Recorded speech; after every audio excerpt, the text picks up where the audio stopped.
Добрый вечер, дорогие друзья. Сегодня 4 июля, на часах в Якутске 15:08, понедельник. А значит, вы смотрите в прямом эфире аналитическую авторскую программу «Арена событий», программу для тех, кто хочет знать события в лицо. В студии Владимир Сенюшкин. Сегодня у нас в гостях, я рад вас представить, нашу гостью, министр имущественных и земельных отношений Республики Саха-Якутия Евгения Васильевна Григорьева. Евгения Васильевна. Евгения Васильевна, я так всегда стараюсь начать эфир, во всяком случае, с чего-то легкого такого, для ввода в тему. Вот согласны ли вы с таким выражением Адама Смита, что заблуждение, заключающее в себе некоторую долю правды, самое опасное? Ну, то есть вот некоторые... Я к чему это говорю? Я к тому, что мы сегодня развеем некоторые заблуждения, наверное, заключающие в себе некоторую росы, поговорим, про авиацию поговорим, про гектар поговорим.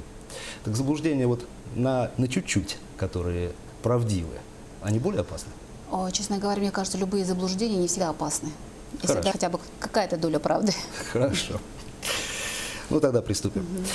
Министерство имущественных и земельных отношений. Оно в установленном порядке осуществляет от имени Республики Якутия права акционера хозяйственных обществ, акции, которые, соответственно, находятся в государственной Республике Саха-Якутия. Попробуем подвести итоги работы за год.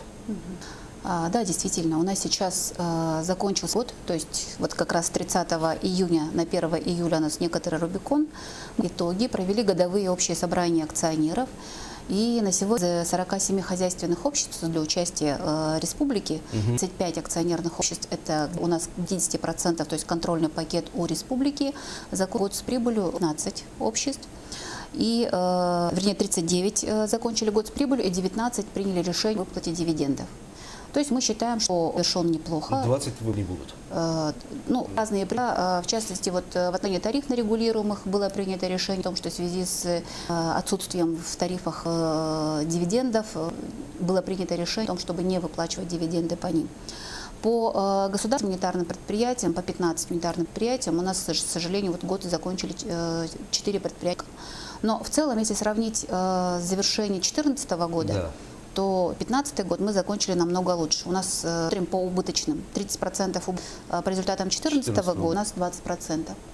И результаты у нас улучшились. Какова, соответственно, поступление доходов от управления госимуществом публики в государственный бюджет за наш 2016 год? У нас вот этот вот показатель растет, если по сравнению с 2014 годом у нас прирост на 10% примерно по неналоговым доходам. И мы оцениваем, в 2015 году получим примерно 7 миллиардов рублей неналоговых. Из них где-то порядка миллиарда 8 это дивиденды от наших акционерных обществ, и от унитарных предприятий где-то порядка 35 миллионов рублей. 10%,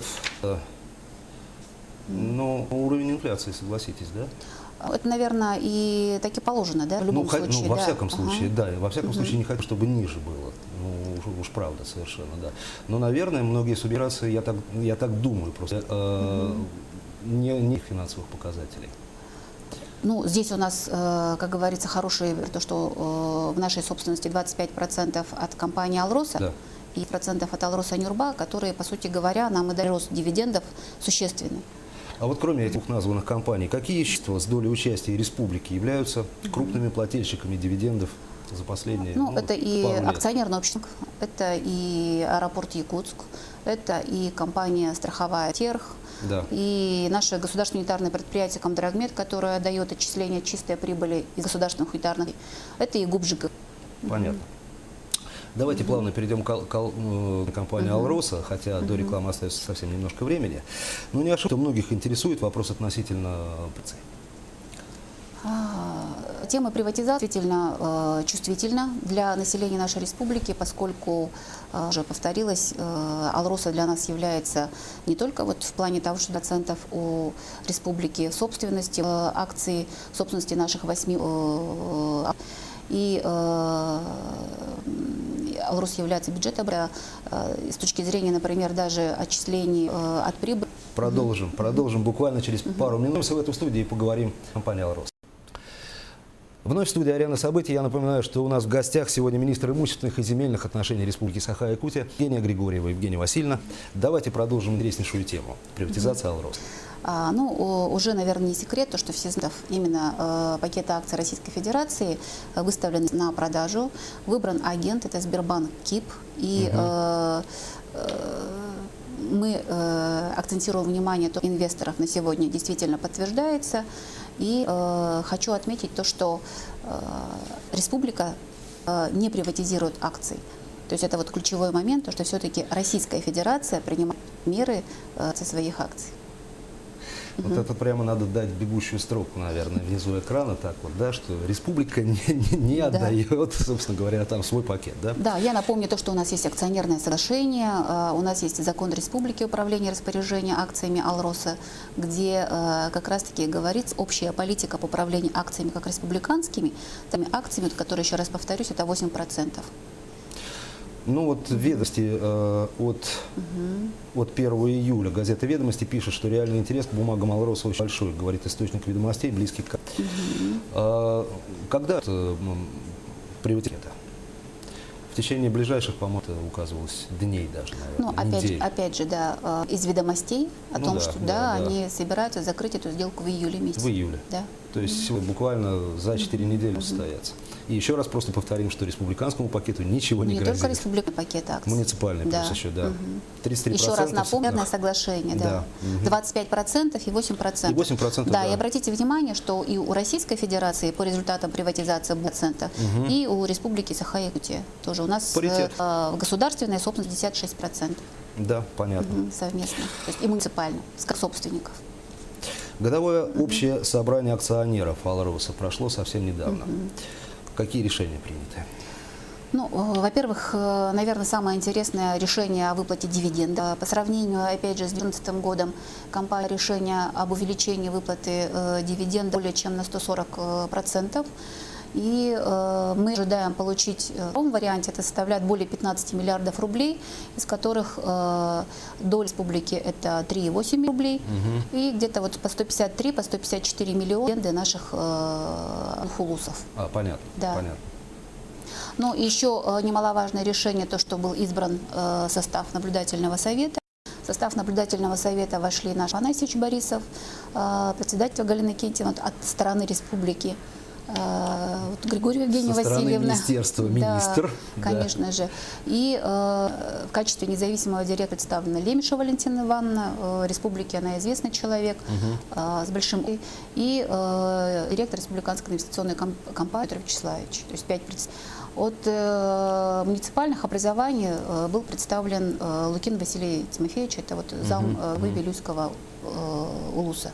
Понятно. Что-то еще, собственно говоря, вот этими интересными моментами? Это вот, да, в их моменты, но, конечно же, на собрании акционеров рассматривается годовой отчет компании, да, утверждается отчет, утверждаются результаты бухгалтерской деятельности. В качестве аудитора был утвержден PricewaterhouseCoopers, да. И там были приняты ряд корпоративных вопросов в течение изменений в порядке приведения в соответствии с законодательством. Там по страхованию были приняты решения. Отпуска, понятно, в общем, время об этом поговорить. Какие изменения в авиации с учетом нашей географической отдаленности? Собственно говоря, понятно, какие выигрываем мы.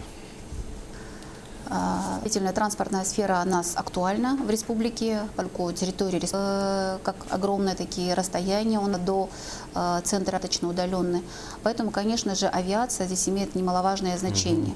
Вот на последней сессии было принято решение государственным совмем о внесении изменений в прогнозный план именно с точки зрения создания у нас нового холдинга на территории республики.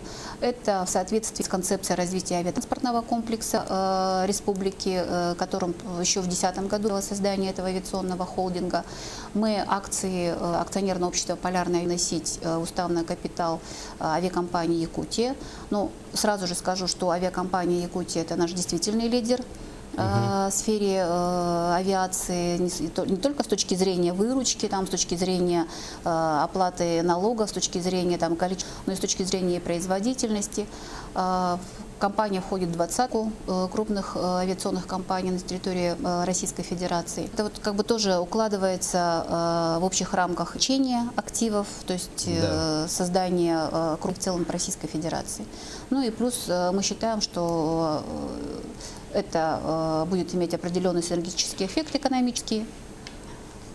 Плюсов много.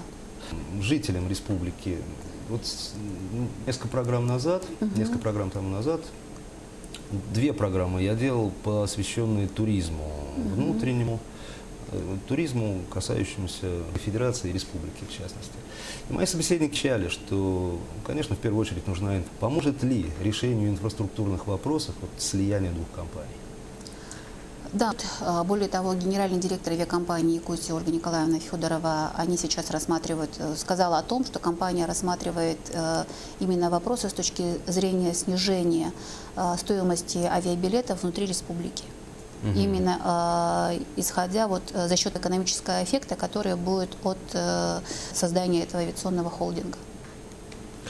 Ну, тогда на сём мы остановимся в этой теме, да, наверное, по поводу, в общем, все уже сказано. Поживем, увидим, что называется, да, как произойдет это слияние и что, соответственно говоря. Да, но в принципе как бы даст. авиация помнит такие периоды слияния. Это такой вот, я бы сказала, эволюционный процесс.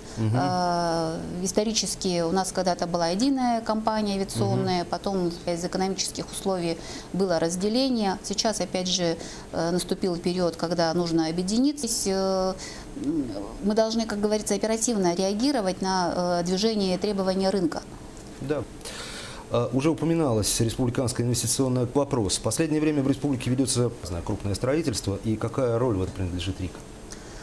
Да, республиканская инвестиционная компания, стопроцентно также компания, находящаяся в собственности республики. Здесь нужно иметь в виду, что это специализированная компания. Она была создана в процессе урегулирования судебного республика и Российской Федерации по акциям Якутугля. Решение средства от продажи акций Якутугля именно направить на развитие инфраструктуры на территории республики.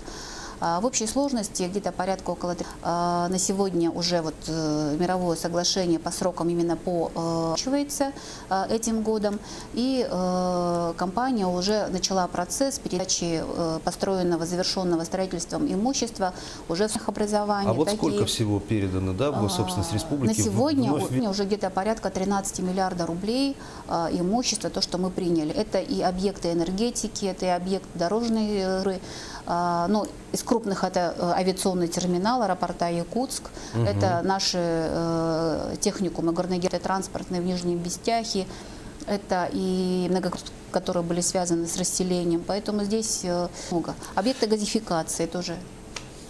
Понятно. 2,5 минуты остается буквально до эфира. Ну и, конечно, завершающего. Это с 1 июня началась подача заявок на 1 плюс 2,5 на 3,5 гектара. Там, да? 1 гектар, да, дальневосточный. Как идет? Ну, напомню, что у нас, опять же, пилотный район Гринский район. Напомню про этапы, что с 1 июня по 1 сентября подача заявок только на территории участвуют только граждане, проживающие на территории. С 1 сентября по 1 февраля, это территории республики, подаемся тоже только мы, граждане республики, а уже участвуют все граждане Российской Федерации на территории. 1 февраля. 1 февраля сегодня, да. На сегодня у нас на территории района заявки поступили в количестве 136. Мы где-то мониторим, получаем информацию с федеральной информационной системы. Из 36 надо отметить то, что идет... Наверняка выбракуется же какой процент. Да, там есть процедура аннулирования, возврата заявления, процедура отказа заявки. Аннулирование – это уже когда тренируется, да, в федеральной информационной системе. Возврат – это в случае, если заявка не соответствует требованиям закона. Да. И отказ, если уже отказы. Например, отказы были уже, да? Да, уже были. На сегодня у нас 130 или поданных? 136 заявок, которые были поданы. Да, из них вот где-то порядка 70% они уже аннулированы, отказаны. Даже 1 так. договор на сегодня у нас подписанный, и вот 11 схем размещения земельных участков, которые... То есть движение есть. Главное, что оно началось. Ну а дальше, опять же, по сентября новый Да, здесь надо отметить то, что с 1 сентября, наверное, как говорится, спрос увеличится, поскольку все, пойдет вся территория. Наше время вышло. Да. Давайте пожелаем всем участникам Дети Азии хорошего и успешного выступления, конечно же. Всего вам доброго. До свидания.